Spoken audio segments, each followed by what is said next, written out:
Straight to the point మాట్లాడుతున్నాం. Corona కష్టకాలంలో ప్రజల బ్రతుకులు కూడా పూర్తిగా ఛిద్రం అయిపోతున్నాయి. హాస్పిటల్లో చేరితే ఇంకా బతికి బయటపడతారో లేదో తెలియదు, కానీ బిల్లులు కట్టుకోలేక కుటుంబాలు అల్లాడిపోతున్న పరిస్థితులు, ఆస్తులు సొమ్ములు అమ్ముకోవడంతో పాటు ఇంకా ఆ తర్వాత చాలా ఘోరమైన పరిస్థితుల్లో కొన్ని సందర్భాల్లో హృదయ విదారకంగా మృతదేహాల్ని తిరిగి ఇవ్వడానికి కూడా హాస్పిటల్ వర్గాలు కొన్నిసార్లు బిల్లులు కట్టకపోతే ఇవ్వవని చెప్తున్న అనేక సంఘటనలు వెలుగులోకి వచ్చాయి. దీనిపై కోర్టు ఇప్పుడు తాజాగా మళ్ళీ సీరియస్ అయింది. ఇన్ని వారాల గడువు కోరడం ఎందుకు, ఎప్పట్లోగా వీటన్నిటిని నివారిస్తారని చెప్పి సూటిగా రాష్ట్ర ప్రభుత్వాన్ని ప్రశ్నించింది. ఇదే అంశంపై మాట్లాడుతున్నాం. టీఆర్ఎస్ అధికార ప్రతినిధి క్రిషాంక్ గారు లైవ్లో సిద్ధంగా ఉన్నారు. కప్పర ప్రసాద్ గారు మన విశ్లేషకులు ప్రస్తుతం సిద్ధంగా ఉన్నారు. కాసేపట్లో మరికొంతమంది అతిథులు జాయిన్ అవుతారు. క్రిషాంక్ గారు నమస్కారం అండి.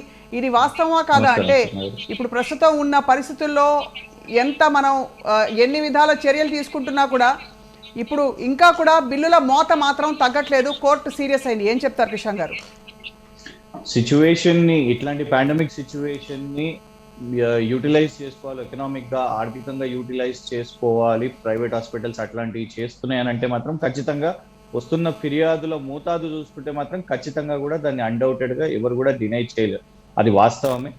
దాని మీద ఎప్పటికప్పుడు కూడా మేము వారికి ఇనిషియల్ గా షోకాజ్ నోటీసులు ఇవ్వడం జరిగింది. కొందరికి ఒక టైం ఫ్రేమ్ కోసం లైసెన్స్లు కూడా రద్దు చేయడం జరిగింది. అయితే కోర్టు వేసిన దాని మీద కూడా నేను ఒకటి చెప్పాలనుకుంటున్నాను స్వప్న గారు. జియో నంబర్ 248 అనేది చాలా స్పష్టంగా కూడా మనకు ఫస్ట్ వేవ్ పాండమిక్ వచ్చినప్పటి నుంచి కూడా ఆ ప్రైస్ క్యాపింగ్ మీద ఐసీయూ ఛార్జెస్ ఎంత ఉండాలి, బైపాప్ ఎంత ఉండాలి, వెంటిలేటర్ బెడ్స్ కి ఎంత ఉండాలి, రూమ్స్ కి ఎంత ఛార్జ్ చేయాలి, ఇవన్నీ కూడా చాలా క్లియర్ గా ఉండే. అయితే రీసెంట్ గా ఒక 3 వారాల క్రితం Telangana hospitals and nursings association వాళ్ళు, తానా అసోసియేషన్ వాళ్ళు గౌరవ ముఖ్యమంత్రి గారికి ఈ ఛార్జెస్ ని ఇంకా పెంచాలి అనేసి వారు ఒక రిప్రజెంటేషన్ ఇవ్వడం జరిగింది. అంతేకాకుండా డిఎంఈ అండ్ డిపిహెచ్ కి కూడా వారు ఒక చార్ట్ని పంపించడం జరిగింది. అయితే దాన్ని ఇంకా ప్రభుత్వం కూడా ఎందుకంటే ఒప్పుకోవట్లేదు. అటు ప్రైవేట్ హాస్పిటల్స్ వాళ్ళు ఏంటంటే గతంలో ఉన్న జియో నంబర్ 248 లో మనం పెట్టిన ప్రైస్ క్యాపింగ్ కంటే ఎక్కువ పెంచాలి అని అంటున్నారు. ఐసీయూ బెడ్ ఛార్జెస్ పెంచాలి, అన్ని ఏసీ రూమ్ మొత్తం ఒక చార్ట్ పంపించడం జరిగింది. సో దాని మీద ఒక డైలాగ్ ఓపెన్ కావాల్సిన అవసరం ఉన్నది. దానికోసం డిఎంఈ వాళ్ళు గడువు అడిగారు. ఎందుకంటే రాష్ట్ర ప్రభుత్వం ఇప్పుడు ప్రస్తుతం వాళ్ళు ఆల్రెడీ అధిక ధరలు తీసుకుంటున్నారని ఒక కంప్లైంట్ ఈ రోజు ఖచ్చితంగా పేషెంట్స్ నుంచి ఉంది, విచ్ ఇస్ ట్రూ. సో దానికి కాకుండా మళ్ళీ ఒకసారి ప్రైస్ క్యాపింగ్ ని పెంచాలి అని అంటున్నప్పుడు ఖచ్చితంగా ప్రభుత్వం కూడా దాని మీద ఆలోచించాల్సిన అవసరం ఉన్నది. కాబట్టి దాని విషయంలోనే కోర్టును మేము గడువు అడగడం జరిగింది. కోర్టు సరే 2 వారాలని టైం ఇవ్వడం జరిగింది. ఏదేమైనా ప్రైవేట్ హాస్పిటల్స్ మీ ద్వారా మేము ఏమంటున్నాం అంటే ప్రైవేట్ హాస్పిటల్స్ వాళ్ళు కూడా అర్థం చేసుకోవాల్సిన అవసరం ఉన్నది. వారు ఇచ్చిన చార్ట్ ఏదైతున్నదో ఇప్పటికే ప్రజల మీద భారం పడుతున్నది. కాబట్టి దయచేసి ఒక లిమిటేషన్, ఎందుకంటే ఒకటి సార్ కిషన్ గారు, ఇప్పుడు మీరు జియోలో ఇచ్చిన క్యాప్లు ఎవరు పాటించట్లేదండి. రోజుకి చిన్న హాస్పిటల్ అయితే 50 నుంచి 70 వేలు, కొంచెం మామూలు ఒక మోస్తరు హాస్పిటల్ అంటే ₹1,00,000 మోసేస్తూ కంప్లీట్ గా పేషెంట్ మీద పడుతున్న మాట వాస్తవం అవునా కాదా? మీరు చెప్పండి. మీకు వాస్తవ పరిస్థితులు, గ్రౌండ్ రియాలిటీస్ కిషన్ గారు చెప్పండి. I'm not disagreeing with the fact. అందుకే మేము ఏమంటున్నామంటే చాలా క్లియర్ గా కూడా ప్రభుత్వం దాని మీద చర్యలు తీసుకోవడానికి ఇప్పటికి టిల్ దిస్ మినిట్ ఎవ్వరు కూడా అక్కడ వాళ్ళు అధిక ధరలు ఒకవేళ వాళ్ళ బిల్లింగ్స్ ఉంటే ఖచ్చితంగా ఆ బిల్లింగ్స్ పంపిస్తే మేము సిద్ధంగా ఉన్నాం. ఎందుకంటే నేను 2 విషయాలు చెప్పాలనుకుంటున్నాను స్వప్న గారు. ఇంకొకటి, ఒక రీసెంట్ గా మేము సోషల్ మీడియాలో ఒక పెద్ద politician, I don't want to name ఒక పొలిటికల్ పార్టీ వద్దు, ఓ పెద్ద హాస్పిటల్, ప్రైవేట్ హాస్పిటల్ వాళ్ళు ఏమైందంటే మాకు ఒక ఎస్టిమేషన్ బిల్లింగ్ వచ్చింది, 22 లక్షల ఎస్టిమేషన్ బిల్లింగ్. మేము దాన్ని సోషల్ మీడియాలో పెట్టినాం. అది ఆ పొలిటీషియన్ చెందిన హాస్పిటల్ అది. వారు ఇమీడియట్ గా పేషెంట్ తో ఏమని వీడియో పెట్టించారు తెలుసా స్వప్న గారు? లేదు మీరు ప్రైవేట్ డీటెయిల్స్ ఇట్లా పెట్టొద్దు, మరి అట్లా పెడతారు అని. అసలు నిజంగానే పేషెంటే బయటకు వచ్చి ఇది ఇగోండి చూడండి, ఇది వాస్తవం 22 లక్షలు వసూలు చేస్తున్నారు అని నిజంగానే అట్లాంటి ఒక పెద్ద హాస్పిటల్ మీద కేసు వేసే బదులు, రెస్పాన్సిబిలిటీ తీసుకునే బదులు డీటెయిల్స్ షేర్ చేయొద్దని అంటారు. ఇవాళ చాలా హాస్పిటల్స్ లో కూడా యాక్చువల్లీ బిల్స్ కూడా అవ్వట్లేదు స్వప్న గారు. This is the fact. చాలా చోట్ల కూడా బిల్స్ లేకుండా కూడా కానిస్తున్నారు. మీరు అన్నది రైటే. We know very well this is something that should be taken up suo motu by the government. అంటే because it's a pandemic situation. అందరూ ఇప్పుడు జీవితాలు ఛిద్రం అయిపోతే కడుపు చించుకుంటే ఎలా కాళ్ళ మీద పడుతుందో, రేపు బతుకులన్నీ పూర్తిగా ఆర్థికంగా దెబ్బతినేసిన పరిస్థితుల్లో ఆల్రెడీ ఎకనామిక్ క్రైసిస్ ఉంది. You know how it's going to be రాబోయే రోజుల్లో. దీన్ని అసలు ఎంకరేజ్ చేసే పరిస్థితి వాళ్ళే వచ్చి కంప్లైంట్ చేయాలని చెప్పి ఎక్స్పెక్ట్ చేయడమో లేకపోతే వాళ్ళు పర్మిషన్ ఇవ్వడం కాకుండా సుమోటోగా ఆర్ యూ చెకింగ్ హాస్పిటల్స్ వాళ్ళు ఎంత ఛార్జ్ చేస్తున్నారు ఏమిటని చెప్పి ఎందుకు దాడులు చేయించట్లేదు, ఎందువల్ల మీరు ఈ టైంలో ఈ నియంత్రణకి తగిన చర్యలు తీసుకోవట్లేదు కుషాల్ గారు? ఒకటి స్వప్న గారు, ఒకటైతే దాడులు జరిగినాయి, కొన్ని హాస్పిటల్స్ మీద ఎంక్వైరీలు చేయడం జరిగింది, వెళ్ళిండ్రు అక్కడికి మెడికల్ కమిటీస్ ఏదైతే బృందము డిఎంఈ వాళ్ళు డైరెక్టర్ గారు పెట్టడం జరిగిందో వాళ్ళు వెళ్ళారు. కానీ ఇంకొకటి ఏంటిదంటే వన్ థింగ్, మనకు ఆధారం ఉన్నప్పుడే వీ కెన్ అటాక్ కూడా. ఎందుకంటే ప్రభుత్వ ఆసుపత్రులతో పాటు ఈ రోజు ప్రైవేట్ ఆసుపత్రులు కాంప్లిమెంట్ చేస్తున్నాయి medical facilities. That is also important, వాళ్ళ సిస్టమ్ లో భాగంగా that is also important. So మనం బ్లాంకెట్ గా అందరినీ కూడా అనలేం. సో మనకి ఎప్పుడైతే పేషెంట్స్ నుంచి ఆ ఆధారం వస్తుందో government is ready to take the action definitely. Right, మనకి ఈరపత్రి అనిల్ గారు కూడా జాయిన్ అవుతున్నట్టున్నారు, కాంగ్రెస్ పార్టీ మాజీ ఎమ్మెల్యే. నమస్కారం సార్ అనిల్ గారు. అనిల్ గారు, ఐ ఆడిబుల్ సార్? వినిపిస్తుందా స్పష్టంగా? యా అనిల్ గారు, ఇప్పుడు private and corporate hospitals billing system మీద ఇప్పటికే చాలా రాద్ధాంతం చాలా నెలలుగా జరుగుతుంది. ఇప్పుడు కోర్టు మళ్ళీ ఇంటర్వ్యూన్ అయింది, కానీ ఇప్పుడే కృష్ణన్ గారు చెప్తున్నారు దట్ ఆల్రెడీ తీసుకోవాల్సిన చర్యలు తీసుకుంటున్నాం, పేషెంట్లే ముందుకొచ్చి వాళ్ళు కంప్లైంట్ చేసి వాళ్ళ ఇన్ఫర్మేషన్ పబ్లిష్ చేయడానికి లేదు, దాన్ని యూజ్ చేసుకోవడానికి పర్మిషన్ ఇవ్వట్లేదు చాలా చోట్ల అని. అనిల్ గారు, మీ పాయింట్ ఆఫ్ వ్యూ ఏంటండి? ఒకటండి, గవర్నమెంట్ ఇప్పుడు నమస్కారం అండి. ఇవన్నీ ప్రాబ్లమ్స్ ఉండేవి. మనం చూసినాం ఈ కండిషన్ ని వాళ్ళు ప్రతి హాస్పిటల్ కూడా ప్రైవేట్ హాస్పిటల్స్ ఎక్స్ప్లోర్ చేస్తున్నారు. నా దగ్గర కూడా చాలా బిల్స్ వచ్చినాయి, 23 లక్షలు, 24 లక్షలు, 30-40 లక్షలు బిల్ చేస్తున్నారు ఒక వారం 10 రోజులకు కూడా వాళ్ళు బిల్లింగ్ అలా చేస్తున్నారు. And there are no restrictions even for the treatment. Treatment చేసేటప్పుడు నార్మల్ గా ఇప్పుడు పీపీ పైన ఒక 1000-2000 రూపాయలు ఛార్జ్ చేస్తున్నారు. దాని పీపీ కిట్స్ కి వీళ్ళు ఎక్కడ రెస్ట్రిక్షన్స్ పెట్టలేరు. They are charging a bomb like 2000 rupees per PPE kit. అసలు ఇంకా కొన్ని ఇప్పుడు oxygen beds and ventilator beds దాని కాస్ట్ ఎంత, ఎవ్రీడే కాస్ట్ ఎంత, లేకపోతే కామన్ బెడ్ కి కాస్ట్ ఎంత, కోవిడ్ ట్రీట్మెంట్ కి కాస్ట్ ఎంత, రెమెడిసివిర్ ఇంజెక్షన్స్ అంటే నాకు రోజు కాల్స్ వస్తుండే. రెమెడిసివిర్ ఇంజెక్షన్ 30-35 వేల రూపాయలు బ్లాక్ మార్కెట్ లో అమ్ముతున్నారండి. ఎవరు అమ్ముతున్నారు? ప్రైవేట్ హాస్పిటల్స్ బ్లాక్ మార్కెటింగ్ చేస్తున్నారు. పేషెంట్ కి రిక్వైర్మెంట్ ఉన్నప్పుడు వాళ్ళు ఏం చెప్తారంటే there is shortage for this remdesivir, you go and buy in the market. అక్కడ పోతే వాళ్ళు మళ్ళీ వీలే ఫోన్ నెంబర్ ఇస్తారు, ఈ పలానా దగ్గర దొరుకుతుంది రెమెడిసివిర్ అని. 3500 రూపాయలకు వీలు కొంటారు. ఇండెంట్ పెడితే ఇవాళ కంపెనీస్ ఇచ్చేస్తున్నాయి రెమెడిసివిర్ ఇంజెక్షన్. నేను డాక్టర్ రెడ్డిస్ కానీ అందరు కూడా సప్లై చేస్తున్నారు ఈ కంపెనీస్ కి, హాస్పిటల్స్ కి. ఈ హాస్పిటల్ ఇండెంట్ పెడితే ఎన్ని కావాలంటే అన్ని సప్లై చేసినప్పుడు వీళ్ళు దాన్ని ఏం చేస్తున్నారు, షార్టేజ్ క్రియేట్ చేసి and they are asking them, వాళ్ళకే చెప్తున్నారు పేషెంట్ కి ఈ పలానా దగ్గర దొరుకుతుందని. మన వీళ్ళకి సంబంధించిన వ్యక్తి.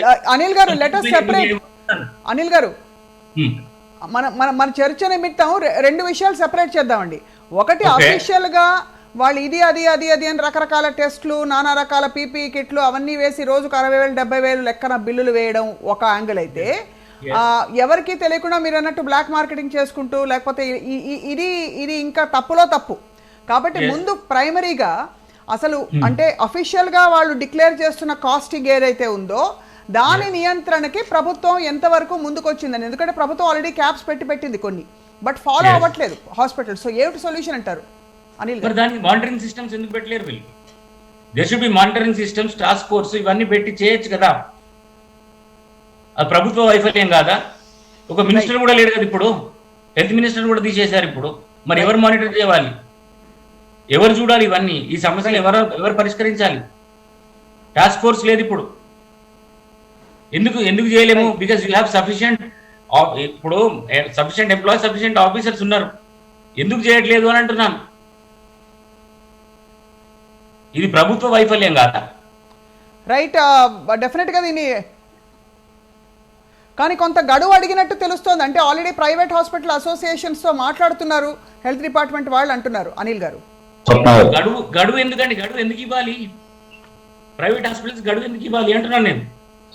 దోచుకుంటున్నారని చెప్పేసి తెలిసిన తర్వాత కూడా గడువు ఎందుకు ఇవ్వాలి?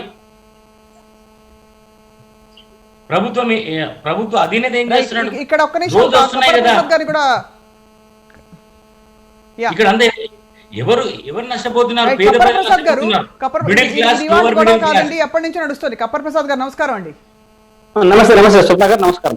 Yeah 1 second. కప్పర్ ప్రసాద్ గారు మాట్లాడిన తర్వాత కృషాంక్ గారు మీ సమాధానం కూడా. కప్పర్ ప్రసాద్ గారు, ఏంటి సార్ ఇప్పుడు దీనికి సొల్యూషన్ ఏమిటి? ఒకటి, అఫీషియల్గా వాళ్ళు చార్జ్ చేస్తున్నాం అని చెప్పి ఇస్తున్న బిల్లులు, ఎస్టిమేట్లు, ఆ కొటేషన్లు లక్షల్లో అసలు పేలిపోతుంది.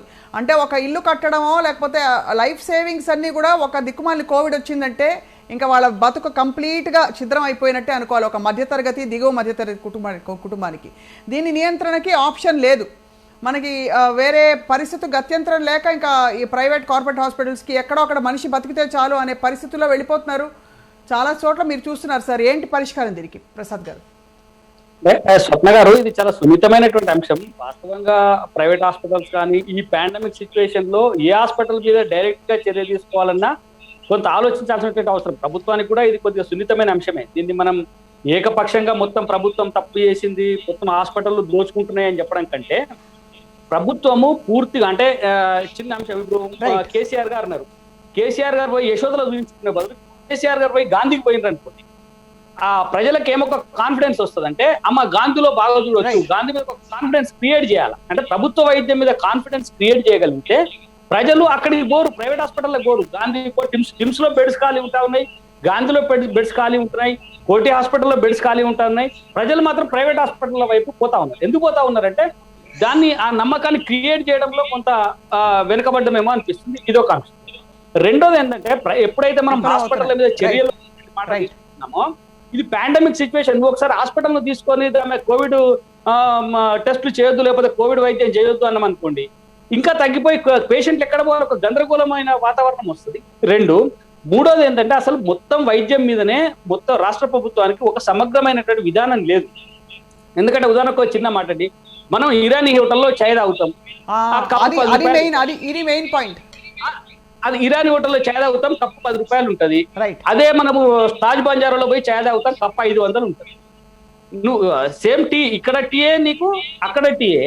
అయితే ఇక్కడ వచ్చింది ఏంటంటే హాస్పిటల్స్ ను హోటల్స్ తో పోల్చడం కాదు, ఉదాహరణకి చెప్తా ఉన్నా. అయితే ఇప్పుడు ఏమైందంటే, ఇక్కడ ఈ హాస్పిటల్స్ లలో కూడా అన్ని హాస్పిటల్స్ ను ఒకే ఘాటిన కట్టడం కంటే వాటిలో ఒక క్రైటీరియా ఇచ్చి, ఇగో star hospital 1, double star, triple star ఇట్లా పెట్టి దానికి ఏ రకమైనటువంటి చార్జెస్ వేయాలనేది ఒకటి. రెండోది ఏంటంటే, డాక్టర్లు వాళ్ళ హాస్పిటల్ మేనేజ్మెంట్ పై కూడా ఏం చెప్తా ఉన్నారంటే, ఈ క్లిష్ట సమయంలో నర్సులు కానీ డాక్టర్లు కానీ హెవీగా డబ్బులు తీసుకుంటా ఉన్నారు వాళ్ళ దగ్గర కూడా. అంటే ఇప్పుడు ఒక 60,000కు పనిచేసేటువంటి డాక్టరు ఇప్పుడు అతను 2 లక్షలు అడుగుతా ఉన్నాడు. 45,000కు 50,000కు పనిచేసేటువంటి నర్సు ₹1,00,000 2 లక్షలు ఇస్తే తప్ప రాను అనేటువంటి సిచ్యువేషన్ ఉంది అని చెప్పి వాళ్ళు చెప్తా ఉన్నారు. అంటే వాస్తవంగా నేను చూడట్లేదు, వాళ్ళు హాస్పిటల్ యాజమాన్యాలు చెప్తున్నట్టు. ఎందుకంటే ఒక పాండమిక్ సిచ్యువేషన్, మేము అక్కడ పనిచేస్తే రేపు ఉంటామో పోతామో తెలియదు, ఇటువంటి టైంలో పనిచేసినప్పుడు కొద్దిగా ఎక్కువ ఛార్జ్ చేస్తున్నాం అనేది ఒక మాట. ఇది వాస్తవం. ఇప్పుడు ఎలా ఉంది సార్, దానికి మాత్రమే వేయట్లేదు. చాలా ఇప్పుడు యుద్ధం చేస్తున్నప్పుడు సైనికులు సార్ యుద్ధ సమయం, ఒక నిమిషం కప్పర్ ప్రసాద్ గారు, ఇక్కడ సున్నితంగా అడగాలి. ఇది యుద్ధానికి ఏం తక్కువ కాదు. కృష్ణ గారు, మీరు కూడా ప్రాబ్లీ దీనికి సమాధానం చెప్పాలి. ఇది యుద్ధానికి ఏమీ తక్కువ కాదు. సైనికులు, ఎవరైనా సైనికులు వచ్చి జీతాలు ఇవ్వండి, పెంచండి అని అడుగుతున్నారు సార్. వాళ్ళ ప్రాణాలకి తెగించి అక్కడ శత్రువులతో పోరాడట్లేదా? ఈ రోజు వీళ్ళందరూ మన మెడికల్ స్టాఫ్ అందరూ కూడా మన సైనికులు కాదా? నేను అదే చెప్తా ఉన్నా స్వప్న గారు, మీరు చెప్పే విషయం 100% కరెక్ట్. గాంధీ హాస్పిటల్లో నర్సులు డిమాండ్ చేయట్లే, గవర్నమెంట్ హాస్పిటల్లో నర్సులు డిమాండ్ చేయట్లేదు, ప్రైవేట్ హాస్పిటల్లో నర్సులు డిమాండ్ చేస్తా ఉన్నారు. లేకపోతే వేరే హాస్పిటల్కి పోతామంటారు.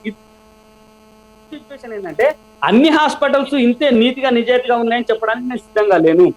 చాలా హాస్పిటల్స్ మోసం చేస్తా ఉన్నాయి. ఉదాహరణకి మా ఫ్రెండే, మన జర్నలిస్టు, సీనియర్ జర్నలిస్టు, పూర్తిగా ఆధారాలతో సహా బయటపెట్టింది. ఎందుకంటే కరోనా సమయంలో కరోనా పేషెంట్ దగ్గరికి బంధువులను, వాళ్ళకుండే సహాయకులను ఎవరిని పోనీయరు.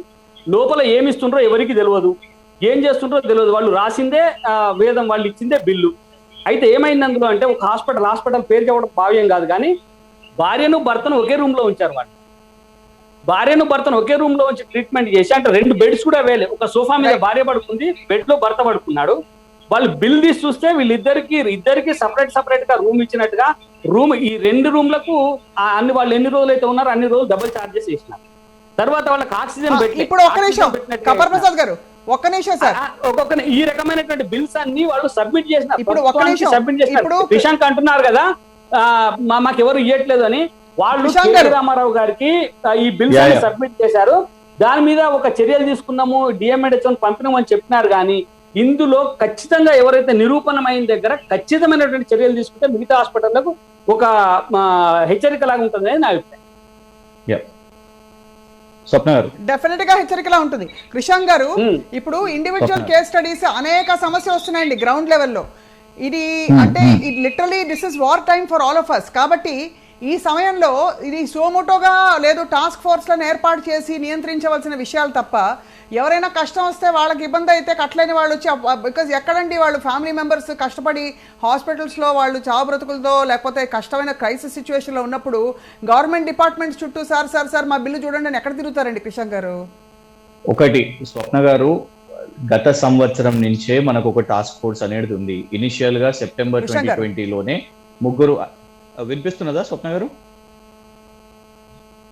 స్వప్న garu, Krishna garu, can you hear me sir? Yes yes, నా ఆడియో వినిపించిందండి నేను అన్నమాట? యా వినిపిస్తుందండి, వినిపించింది. నా ఆడియో వస్తుందా? ఆడియో వస్తుంది సార్, చెప్పండి. యా సో స్వప్న గారు, ఇప్పుడు గత సంవత్సరం నుంచే టాస్క్ ఫోర్స్ ఏర్పాటై ఉంది. టాస్క్ ఫోర్స్ లేదు అనేది అది తప్పు మాట. ఇనిషియల్ గా సెప్టెంబర్ 2020లో రాహుల్ బొజ్జా ఐఏఎస్ గారు, దివ్య ఐఏఎస్ గారు ఇట్లా ఒక 3 మెంబర్ టాస్క్ ఫోర్స్ వేసిర్రు. ఈసారి కూడా నేను ఎన్నో హాస్పిటల్స్ లో విజిట్ చేయడం జరిగింది. డిఎంఈ వాళ్ళు విజిట్ చేసిర్రు. అక్కడ చూసిన క్యాపింగ్ ప్రైజెస్ కూడా చూడడం జరిగింది. మేము ఏమంటున్నామంటే క్యాపింగ్ ప్రైజెస్ కూడా చాలా క్లియర్ గా జియో నంబర్ 248 లో ఇటు వెంటిలేటర్ బెడ్ కి 9,000 రూపీస్, నాన్ వెంటిలేటర్ బెడ్ కి 7,500 రూపీస్, అట్లా చాలా క్లియర్ గా ఉన్నాయి. ఒక రొటీన్ వార్డుకి 4,000 రూపాయలు ఇది ఇచ్చారు. కానీ ఇవాళ నేను అందుకే అంటున్నాను కదా, Telangana hospital and nursing association వాళ్ళు పెట్టిన రిక్వెస్ట్ మీకు తెలుసా స్వప్న గారు?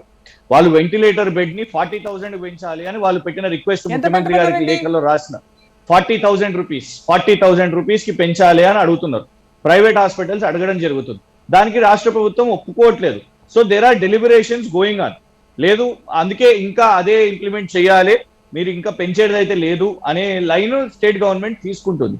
ఇంకొక విషయం, ఈ రోజు ఏమని అన్నారు అంటే, నేను I'm not going in to the political thing. Amit Shah గారు ప్రైవేట్ హాస్పిటల్ మీద అంతా ఎందుకు వెళ్ళారు, లేకపోతే బీజేపీ లక్ష్మణ్ గారు ఇక్కడ యశోదా హాస్పిటల్ ఎందుకు చేసుకున్నారు, నేను అట్లాంటి పాలిటిక్స్ లో పెట్టి పాలిటిక్స్ లో గైడ్ లైన్స్ గురించి అంటున్నారు కదా. ఇదే ప్రైవేట్ హాస్పిటల్స్ రెమ్డెసివిర్ డ్రగ్ ని విపరీతంగా మనం చూసినాం, ఎంత షార్టేజ్ అయిందో, బ్లాక్ మార్కెటింగ్ అయిందో. రెమ్డెసివిర్ అని రెమ్డెసివిర్ విషయం మీద ఎంత కన్ఫ్యూజన్. ఎందుకంటే మనకు దేశానికి, ఈ రోజు మొత్తం దేశానికి గైడ్ లైన్స్ ఇచ్చేది ఎవరండి? Medication guide lines ICMR, which works with in toto with ministry of family health and welfare. అసలు రెమ్డెసివిర్ ఉందా లేదా, దాన్ని విత్డ్రా చేసుకుంటారు, మళ్ళా తర్వాత లేదు రెమ్డెసివిర్ అవసరం అంటారు, ఫ్లావిపిరావిర్ అని అంటారు. మనం చూసినాం గత సంవత్సరం కూడా ప్లాస్మా థెరపీ అనేది ఉండే, తర్వాత లేదు ప్లాస్మా థెరపీ అనేది it is not part of the treatment అని చెప్పారు. కానీ అయినా తీసుకున్నారు. ఎస్, వరల్డ్ హెల్త్ ఆర్గనైజేషన్ నుంచి